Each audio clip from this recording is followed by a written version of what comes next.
And then for the edited version of WAP, instead of wet ass pussy, Oh my God. they call it wet and gushy, which is somehow like dirtier. Yeah, and gushy. Wet and, Really? some of that wet and gushy. It's like, ugh. It paints a picture. Get a bucket and a mop for that wet ass gushy. Is that what she says? Oh yeah. Oh, that's great. That's not even. That's tame compared to the rest of the song.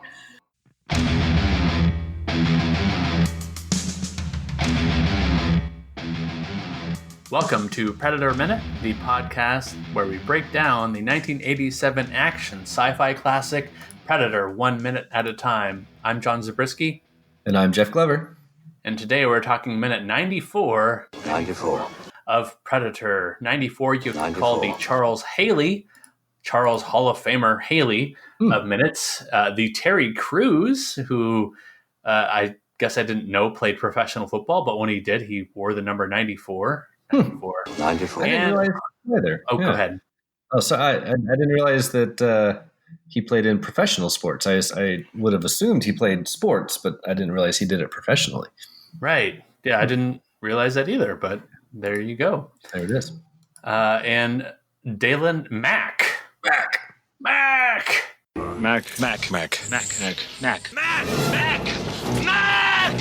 Also wore or wears number 94. If I remember correctly, I think Dalen Mack still plays professional football for the Detroit Lions. Oh, nice. Yeah. Good job, so thanks. Dalen Mack. Mack. So Dalen Mack. Tell all your friends whose names are Mack, either first name or last, or both. Maybe we'll have the rare Mac. It is rare. Mac.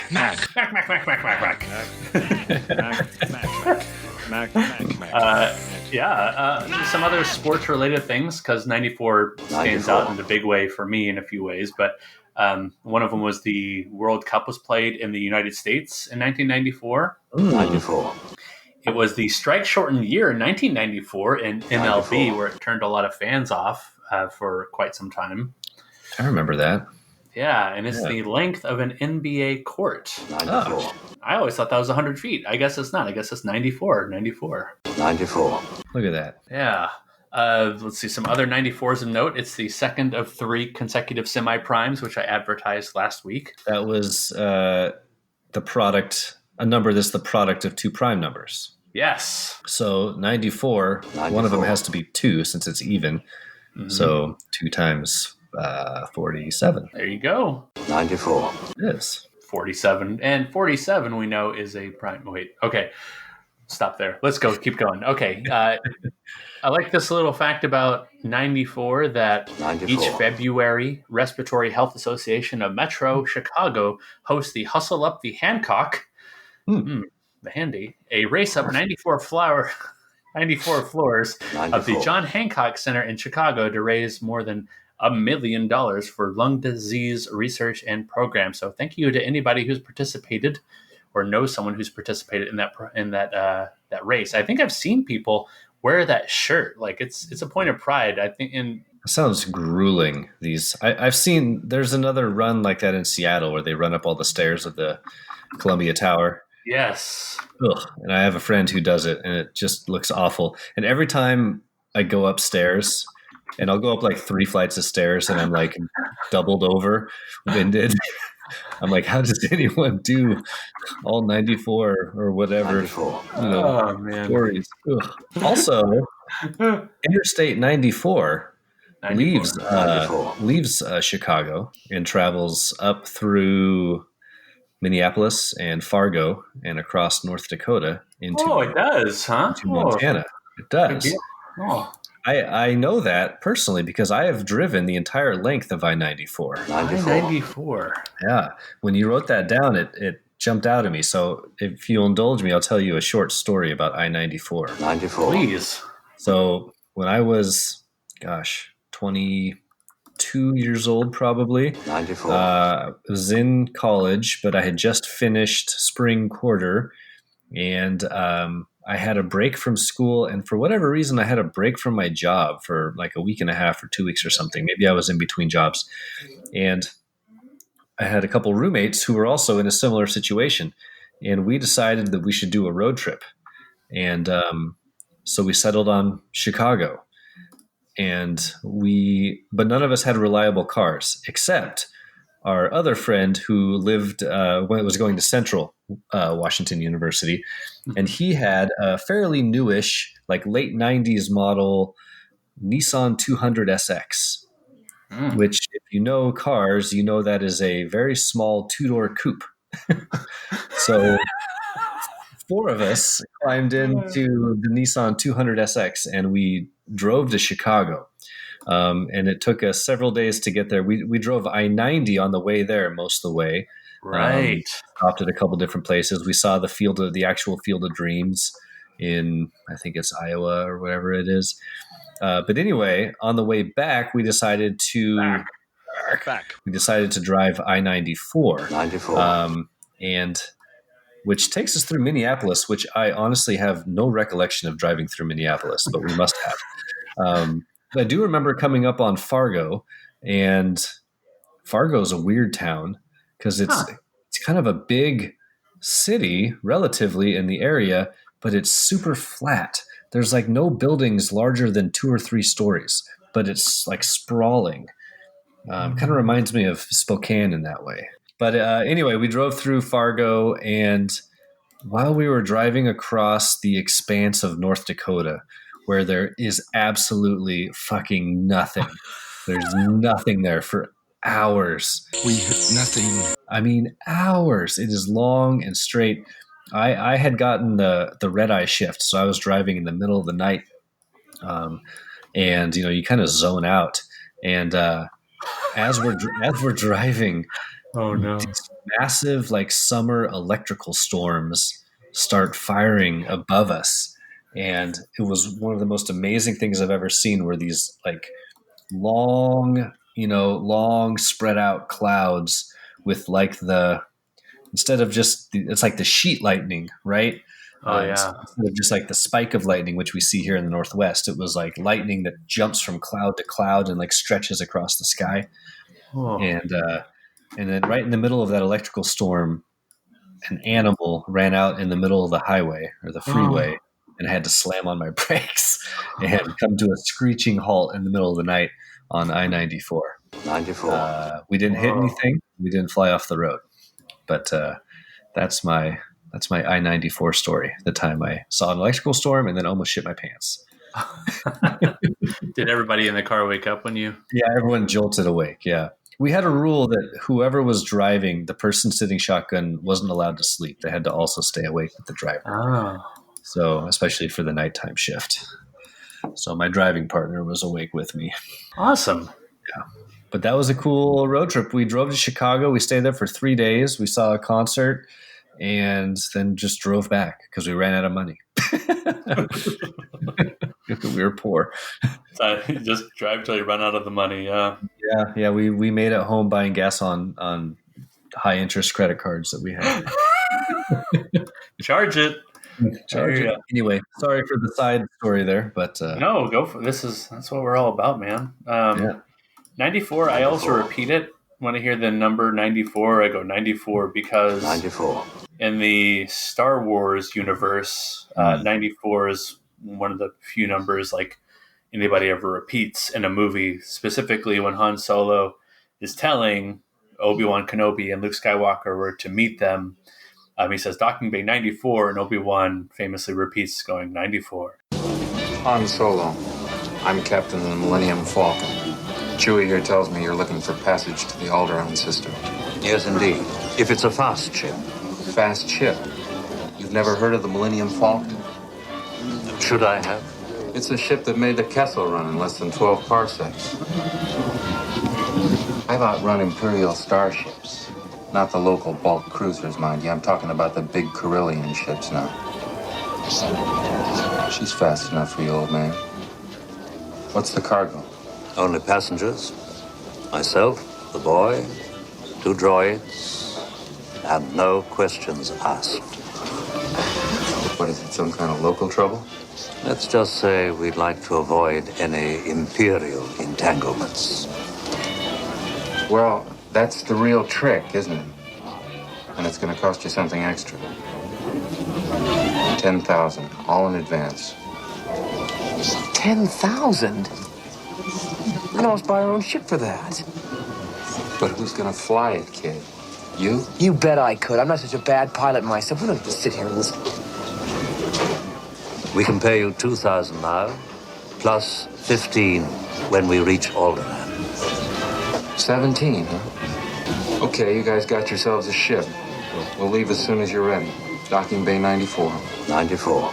94. And listening to Star Wars Minute for many years, anytime the number 94 came up on the podcast or in their listener society on Facebook, people would repeat 94. People would post receipts like it says like I have order number 94. 94. And people would repeat 94. And so that's one of those things that just kind of caught on in my adult life to repeat back when I hear 94, 94. 94. Some Star Wars nerd inside joke humor. Exactly. Yeah. Now everybody knows. 94 had a lot of big blockbuster movies. Yeah. We have.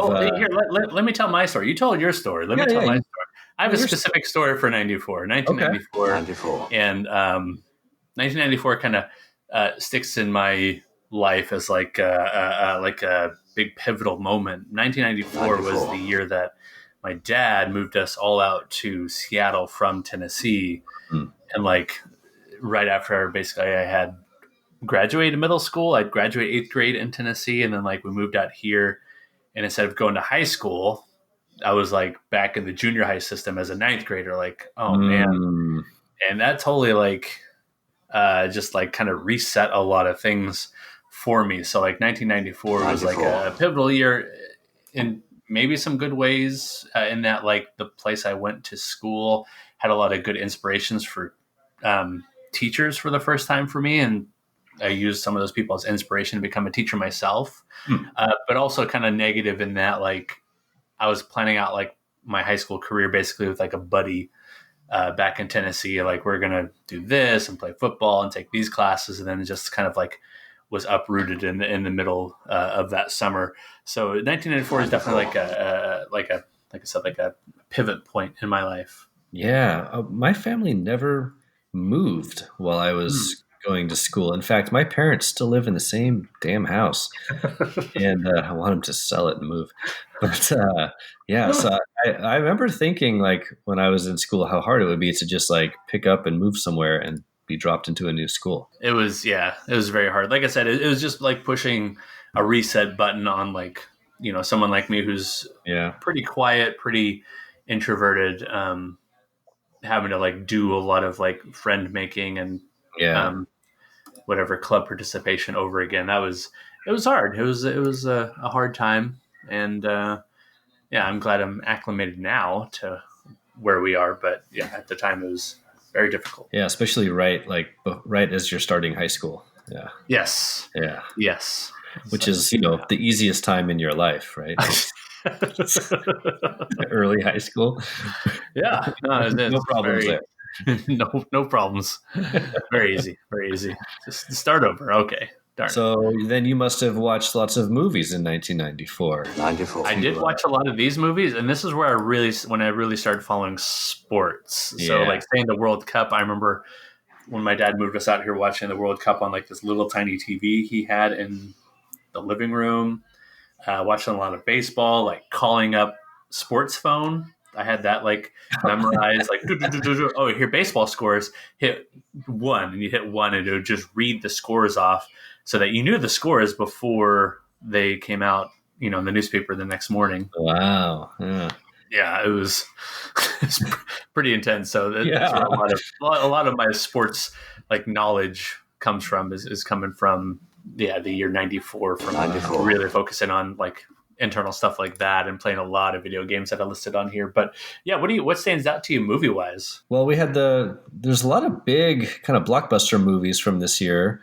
The ones that stand out would be like Forrest Gump, Speed, True Lies, The Lion King, Pulp Fiction, Ace Ventura, And then you got a pretty good list of sequels here again.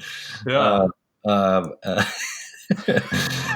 House Party 3, Yep. My Girl 2, Yep. Make a Gun 33 and a third, Mm-hmm. D2, Mighty Ducks 2, Major League 2, Leprechaun 2, White Fang 2, Three Ninjas 2, Aladdin 2, Beverly Hills Cop 3, Endless Summer 2, City Slickers 2, The Legend of Curly's Gold, Mm-hmm. Wyatt Earp. Oh, no, that's not a sequel. Police Academy 7, Karate Kid 4, a.k.a. The Next Karate Kid, Mm-hmm. Nightmare on Elm Street 7, which is actually called New Nightmare, which is notable because it was a return to director Wes Craven. Mm-hmm. Yeah, so quite a few shitty sequels there. Wait, did you say Police Academy 7? Yeah, Oh, okay. So I read that from your list. Yeah, Police Academy 7. a couple seventh installments. That is quite impressive. That's pretty crazy. I also see Natural Born Killers on there. That wasn't a huge hit, but it was like, made a lot of waves because it was controversial. I was also kind of obsessed with that movie when I was a teenager, which might tell you a lot about me. I don't know. Oh man, but yeah, I'm sure you're a big Pulp Fiction fan, right? You're like a Tarantino. Yeah. fan. Oh yeah.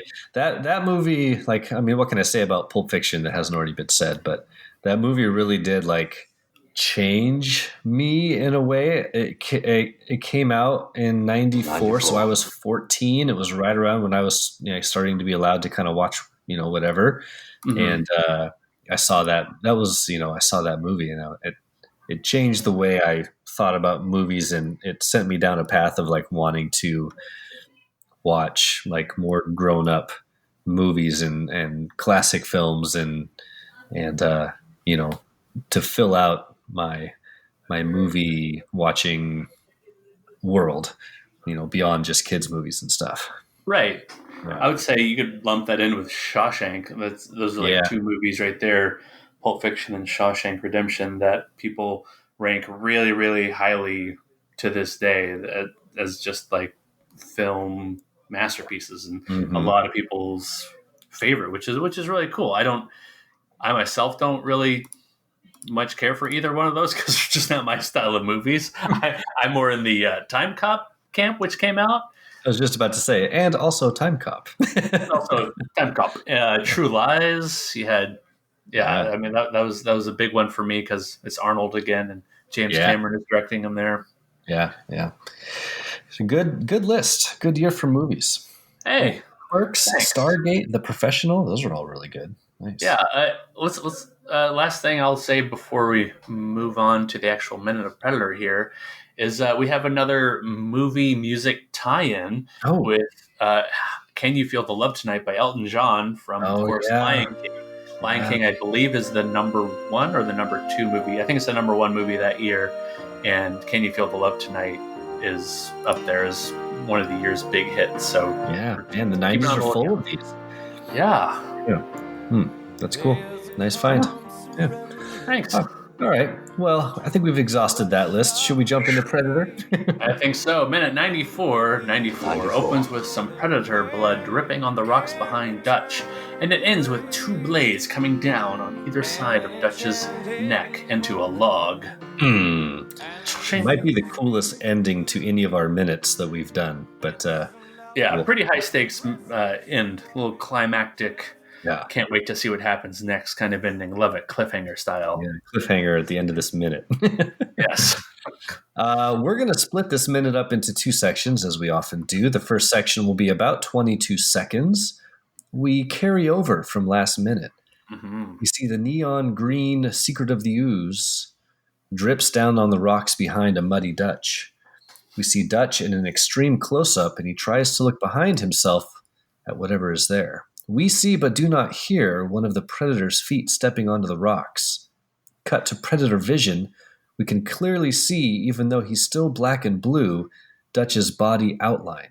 We then cut back to the extreme close-up of muddy Dutch's face and eyes, and we see him slowly grab a pouch with some matchsticks sticking out the top of it around his neck. Cut then to a view looking at Dutch from behind, and Dutch strides the pouch against the rocky ground, igniting the matches. Cut to a sparkly explosion as Dutch lunges away from the predator. End of first minute. Or first part, excuse me. End of Very first. exciting. Yeah. So a lot of action now that it's like the Predator and Dutch are coming closer and closer as the minutes tick by. It might be just a matter of time before they're face to face. But the first thing that stood out to me here is right at the very beginning, as the blood is dripping behind Dutch. You also have the drums lightly tapping as the blood drips. And for me, this has been one of those parts as a movie viewer, and I'm sure other people do it too, where in your head you're matching the sound that you hear from the soundtrack to what you're seeing on the screen, and they match up. I feel like really well, that blood dripping almost to the beat. And I don't know if you have any other examples of that in mind, but I have one more in mind. Oh gosh, off the top of my head, the movie that I think that syncs up best to its own soundtrack. Sorry for my children screaming. Don't apologize for them. I'm gonna let Ruby finish throwing her tantrum.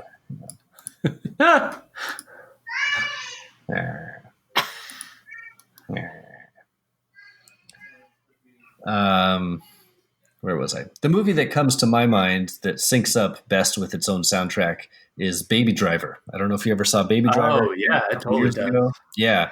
A bunch of the action sequences like perfectly sync up with the music, even like the gunshots fire on the beat of the song. It's kind of incredible work of sound editing and music syncing. So that's what I thought of. It's interesting because that is definitely intentional by Edgar Wright. Yeah. I don't know if this is intentional. I take this to just be kind of maybe accidentally matching up. I don't know what you think. I think so. I think it's probably coincidental. Okay. But cool nonetheless. Yeah, it reminds me a lot of at the end of the Return of the Jedi, and this has like always been the case for me. Luke has defeated the Emperor and Vader, and he's like trying to drag Darth Vader to the shuttle. And Darth Vader says like, "Help me take this mask off," and Luke takes off the mask, and he's talking to Darth Vader, Anakin Skywalker, as he's dying.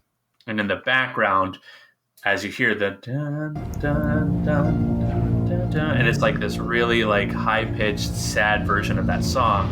Yeah. You also have like this light going on in the Death Star, like in the hangar behind Luke, and it always like stood out to me as matching like this little background light, like not even part of the scene. It's just kind of like background lights and sound, and it just happens to match up what's on the soundtrack. And I've always wondered if that's intentional.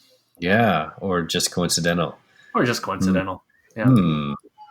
We may never know. Well, what stood out to you here at this first part? Dutch's face. We get several extreme close-ups of his face. The first one is just of his like eyes and nose, and then we slightly kind of cut back to his whole face, which is sort of occupying the right side of the screen. And we get some really good Arnold eye acting here again, which we've seen previously in the film. But here it's some of the best. You know, he's just got good face.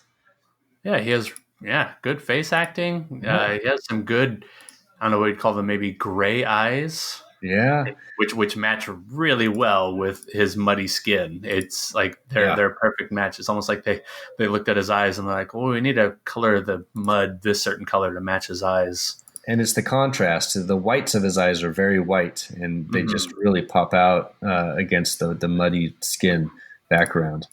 And then I just like the tension that builds right here. You kind of know that he's a little fucked.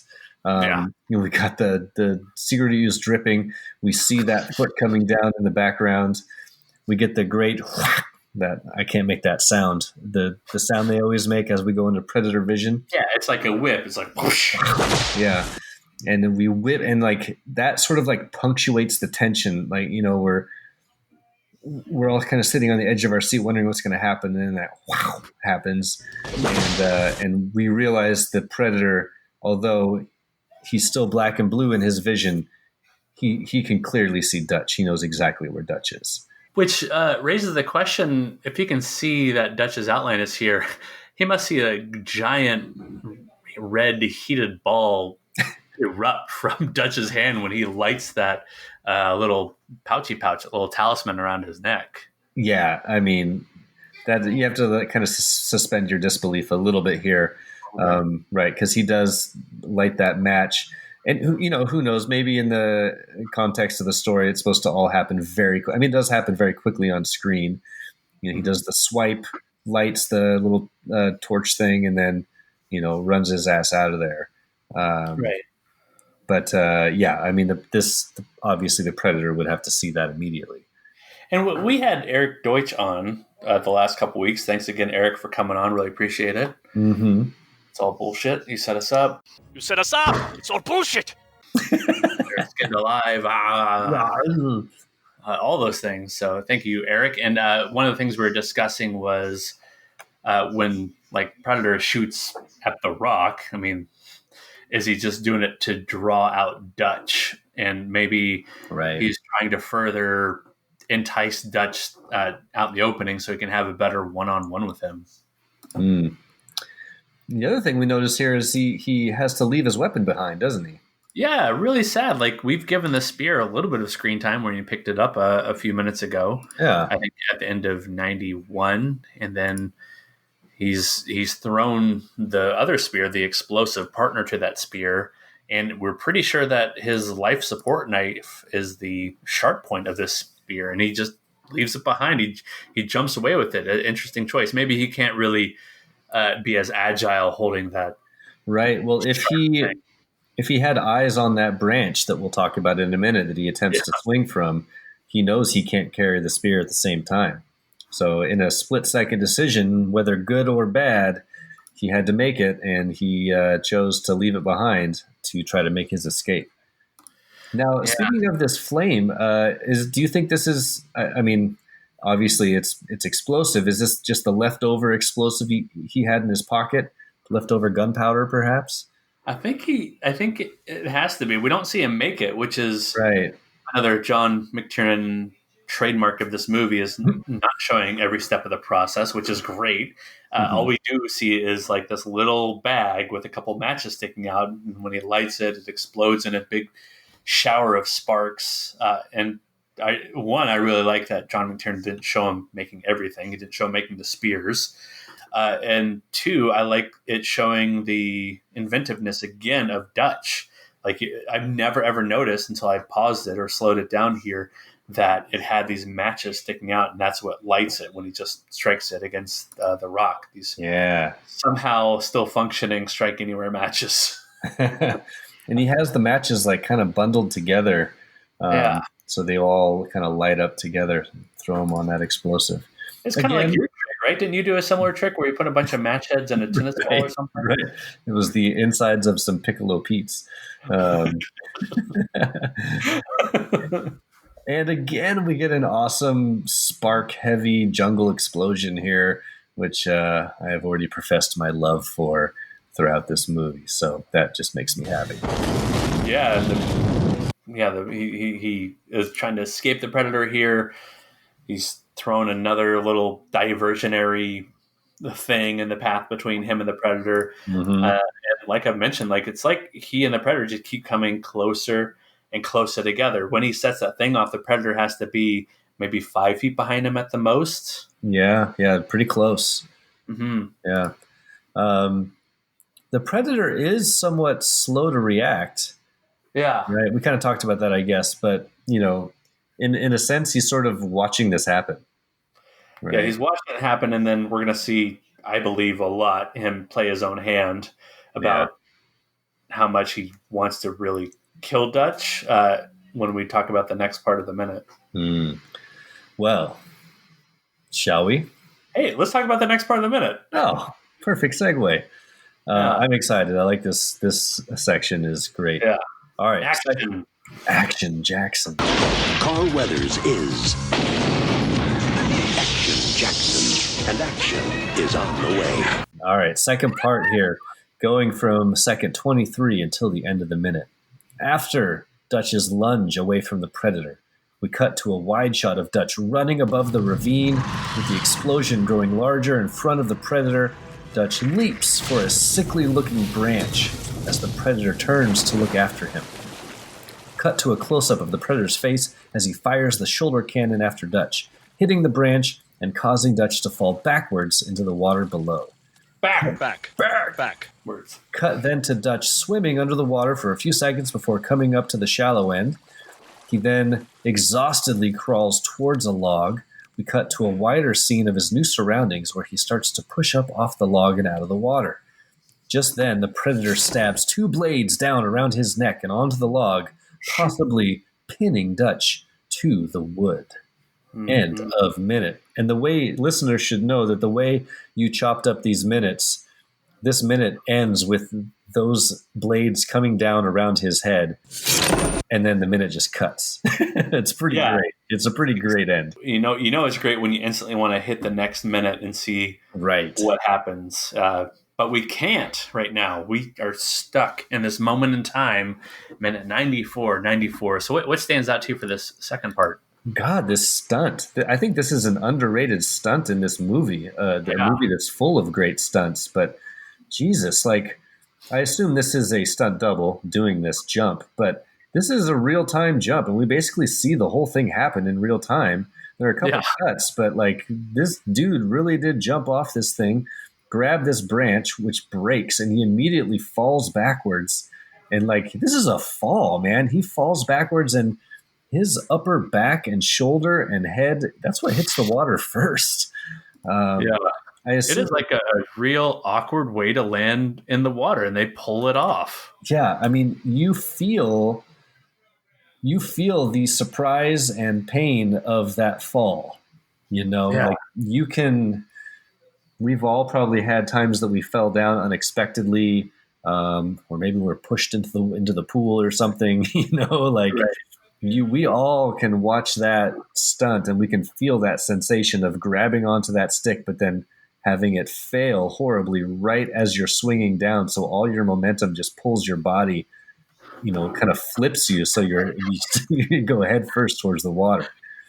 Yeah. Let's real quick talk about that stick because right. The predator gives it a good, laser blast. But I mean, was that stick ever going to stand the test of Arnold's swinging body weight? The thing is, it's not connected. It's not like branching over and connecting to something on the other side. It is not a thick tree branch. This thing is about, I don't know, the width of maybe the thick part of a baseball bat, but it's barely long enough for him to put both hands on it. Yeah, and I when I first was watching through this minute, just quickly in real time, I didn't even realize the predator had shot the branch. I just thought the predator had just shot after Dutch and it like exploded near him. I just assumed that shitty branch just broke because it's a shitty branch.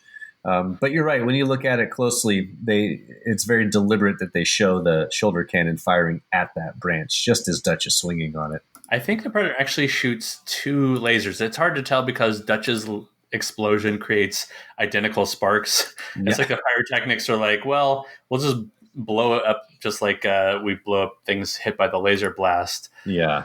But I think the predator is meant to be shooting a rock that he's jumping from and then shooting the log that he's swinging from, which needed no assistance. But yeah, it is like just a yard sale of a fall. Like it's not pretty. It's super ugly and awkward, and it makes it look like, he was foiled and trying to escape.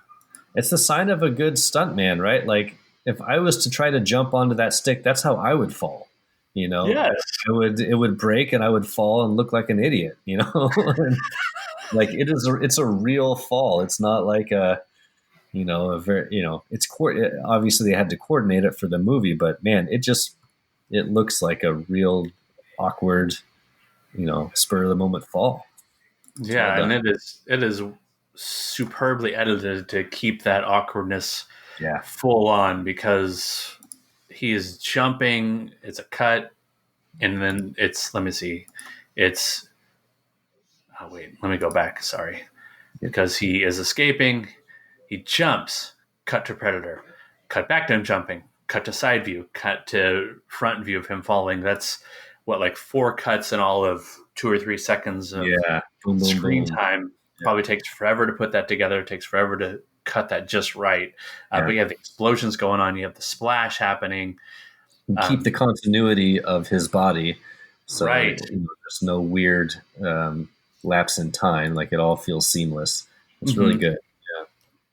Yeah, just a well done action scene right here. What puts the action in action sci-fi classic that we talk about every week. Right.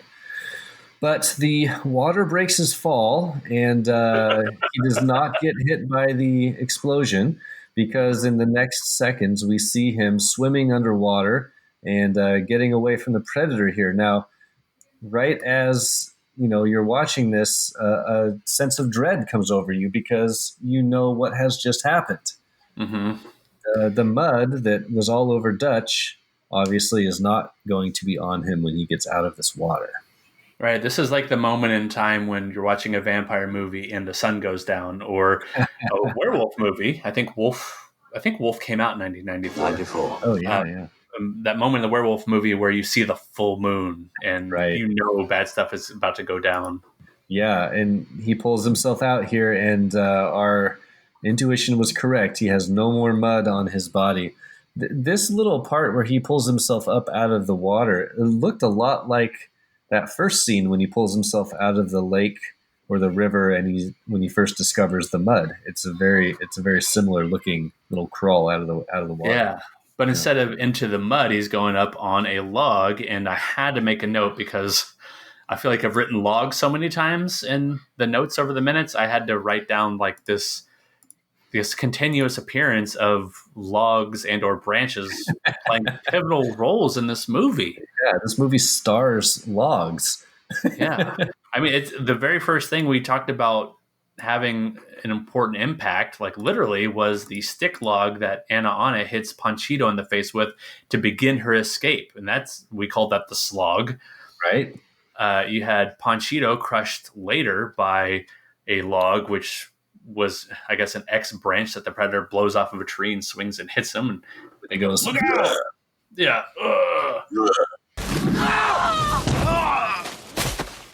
Mac is killed while hiding under some logs. No, right? Yeah. Nice call. Yeah. Billy's killed on a log and making his final stand, his last stand. The torch toss and laser show happen on the same log that the same constructed log that Billy's killed on, but a different log in the movie. Then Dutch hides under the log for about the whole minute, a couple of minutes ago. The very same log constructed, but yet another log that's shown by that giant concrete log. And then here, Dutch breaks a branch, which of course becomes a log, and then he's pinned to this log at the end. Did I miss any logs? You remembered every single log. I mean, you could keep going. Probably, like the skinned bodies were hanging from branches, including Hawkins. Yeah. Yeah, I guess Billy's like thrown up against a tree when he's despinalized or whatever. Yeah. Yeah, maybe we'll see some logs to come. I guarantee we might see some logs to come. Everyone loves a log. Isn't that how it goes? Yeah, log. And here at the end of this minute, we have like ninja predator pinning Dutch to a log. And we're coming full circle on my theory of the predator just messing around now. He shoots a laser that blows up the branch that Dutch is hanging from. And now here he has an opportunity to just stab him in the back of the neck, but he chooses not to. He instead has these 2 blades that come right down either side of Dutch's head and essentially pin his head and neck to the log. And that's how our minute ends. Dun, dun, dun. Dun, dun, dun. Pretty sweet. I like, at this minute ends, you kind of get this look on Dutch's face.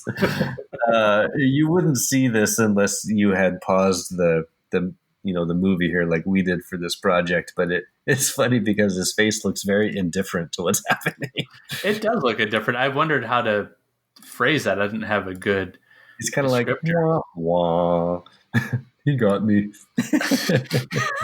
It'd be interesting to know how he filmed this, John McTiernan. And I think he does talk a little bit about it in the commentary, but I'll lump that in with next minute's commentary because he's like just starting to talk about the movie again after talking about a bunch of Hollywood bullcrap for the last few minutes. That just not that engaging. It doesn't have anything to do with this movie we're watching. So I'll save that for next minute when he starts talking more about how he filmed this scene. Nice. Once again, sorry for my children screaming in the background. Oh, no problem, man. No. We have little kids, put them on.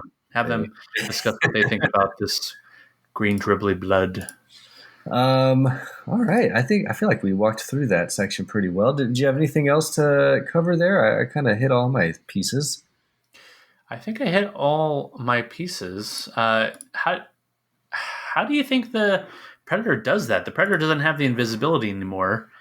We see the wide shot, and then he puts the stakes to the back of Dutch or to Dutch's neck. You mean how does he get over there so quickly? Yeah, like we don't. I mean, is he using the trees? But when in the wide shot, it doesn't look like there are any sizable trees that the Predator could be using as cover. I don't think Dutch is that far away from where he fell off the branch. Right. I think he fell off the branch into the water, swam a little bit, and then came over to the shore. I mean, it can't be that far away. And during that fall and him gathering himself in the water and then swimming, like that would take some time. And we've seen how the Predator moves through the jungle. He could have just been a hop, skip, and a jump over there. It could have been. He's very light on his feet, which we've seen a few times when the Predator is moving and running. He's very light on his feet at the beginning of this minute when he floats down behind Dutch. His foot comes down. It's out of focus, which is just an amazing choice to not show the Predator in all his glory yet until Dutch is running away from him. In fact, the beginning, I didn't even mention this in my notes, but when he floats, when that leg floats down behind Dutch, it's very reminiscent to me of Big Trouble in Little China when the three storms float down. Like they float with the greatest of ease, just like the softest feet around, but like the deadliest skills. So maybe the Predator's taking a page out of their playbook. Lohan or whatever. Lopan. Yeah. David Lopan. Nice call. Yeah, for me, I'm done. I've finished.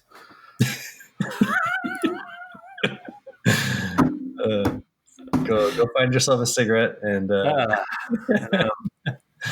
All right. Well, that was good. Good minute. I'm excited for the next one. So, are we jumping into weekly recommends? We're talking recommends. Okay. What am I going to recommend? I will recommend another horror movie because that's what I do lately. Ooh, okay. This is an older one. Came out several years ago, but Joe Bob on Shudder, his latest season ended, but everyone, every couple months when his season is not going, he'll come back on and just do like a little one-off kind of weekend special. And recently he did a kind of a double feature movie night, and one of the movies was Hatchet 4, which is actually called Victor Crowley, which is the name of the bad guy, the killer in the Hatchet movies. Hatchet. Yeah. Now, if you don't know the Hatchet series, Hatchet was the first Hatchet movie came out in the early, I think it was the mid 2000s. It's a very low budget horror movie, but with fantastic gore special effects, and it's kind of a throwback to the 80s slasher film. The director Adam Green talked about how in the early or the mid 2000s, like all the horror movies out there were either very serious or they were kind of torture pornish, and he really just wanted to make a movie that was kind of like an 80s slasher killer movie that's funny and gory, where you can drink beer and eat popcorn and just have a good time. So, he made this movie called Hatchet. It caught on, became kind of a cult hit, enough to where he was able to make Hatchet 2 and then Hatchet 3, all of which I have seen. And then I had never seen the fourth one, which he just called Victor Crowley. And so anyway, Joe Bob screened that movie with his signature Joe Bob commentary throughout the film. And I had a really good time. It was super fun and silly. Lots of really great gore effects if you're into that. Very violent. Lots of crude humor. But sometimes I'm in the mood for that. And so it scratched that itch. So, yeah, if you like that sort of thing, check out Victor Crowley, a.k.a. Hatchet 4. Oh, and who plays Victor Crowley but Kane Hodder? Kane Hodder does, yep, in all the Hatchet movies, yeah. He's Jason in a lot of the Friday the 13th, right? He is. He started playing Jason in Part 7, and I believed he played Jason in Part 7, Part 8, and Part 10. And then maybe again in Freddy vs. Jason. He's played Jason more than anybody else has. Yeah. Looks like he's still playing him. It says he did the motion capture choreography and stunts for the game Friday the 13th in 2017. Oh, yeah. The video game. Nice. Love it. Yeah. So I don't think this would be your type of bag, John, but there may be people out there who like that sort of thing. So if you skipped over Hatchet 4, because it was a Part 4, know that it's actually quite good. So have fun with it. Check it out. Awesome. Yeah, he was in a ton of stuff. He was in Under Siege. Look at that. A couple of the House movies. Best of the Best 2. Pumpkinhead 2. Oh. Scanner Cop 2. Best of the Best 3. Man, a ton of stuff. I don't know if there's been anything I've actually seen. Kane Hodder, hardest working man in showbiz, huh? Yeah. Oh, Daredevil. I saw Daredevil. Yeah. All right. What you got for recommends this week, Mr. Zabriskie? I watched Project Power on Netflix, and that was a fun little movie, especially for someone like me who enjoys the comic book movies, because even though it's not based on a comic book, when you watch it, like, you're going to be thinking comic book movies. The whole premise is that people take these illegal drugs that give them these superpowers, like superheroes, basically, but the drugs wear off after like 5 minutes. So there's a little bit of a time game angle to it. Not much. I mean, it doesn't focus a ton on that, or I'm kind of losing my train of thought. Sorry, it's the vodka and soda. Sorry, I knew incentives. This always works better when I can read off the tagline. Anyway, but it stars Jamie Foxx, Joseph Gordon-Levitt, and as Robin, Dominique Fishback. I don't know her from anything, but she's like one of these up-and-coming actors, and she doesn't necessarily partake in the whole superhero pill-popping thing, but she does do some good bars. She spits some lines, which is a lot of fun to hear, and then she hops on one of the end credit songs, which I thought was really cool. She plays a really fun character where she's caught up in all this drug trade and trying to help Jamie Foxx. Anyway, I'm already saying too much about it. I recommend it because Jamie Foxx and Joseph Gordon-Levitt do really well, and they both work really well with Dominique Fishback. It's they have a good old time doing it, even though the movie can sometimes take itself really seriously, where you're going thought this is more like a superhero kind of deal. But fun setting in New Orleans. I imagine New Orleans residents like the depiction of their city and like the little drops here and there. Nice. New Orleans. Yeah. I don't know if you've watched that. Usually you hop on those kind of actioners on Netflix. I have not. I saw the ads for it. It popped up right when I logged in, of course. But nope, haven't watched it yet. I'll have to check it out. Okay. Well, speaking of checking things out, have I used that one? Probably. Where can people find you, Jeff? You can find me on the Twitter. I am Carl_Hungus314. Jeff Glover, follow me there. My name is Carl. Ich bin expert. Will do, Carl. You can find Predator Minute on Twitter @Predator Minute. You can email the show, predatorminute@gmail.com, and we just might read your special letter to the show. But you can also join the Listeners Society on Facebook. We are the Predator Minute Listeners Society. Sorry, we're not that. God, I'm off of it right now. I think it's because I never drink anymore, and it's just like, whoa, he's doing it. He's doing the drinking thing. You got to start drinking every day like me, John, and then you'll be fine. Yeah, build a good tolerance to the booze. But you can join the listeners group on Facebook. Predator Minute Listeners Palapa targets the center of the Palapa. Targets the center of the Palapa. Targets the center of the Palapa. And recently, Joseph Parker had a recommend. He says, new recommend, Veterans Rant, Rattle, and Roll podcast. I'm a little biased because it's hosted by my brother, David L. Parker, but it is a great listen, especially if you're a veteran or have veteran relatives. Nice. Yeah, so there's a little recommend coming from the Palapa. The Palapa. Before it's exploded. The Veterans Rant, Rattle, and Roll podcast. Thank you, Joseph. Yeah, thanks, Joseph. Yeah. So for all things Predator Minute 94, I've been John Zabriskie. I am Jeff Glover.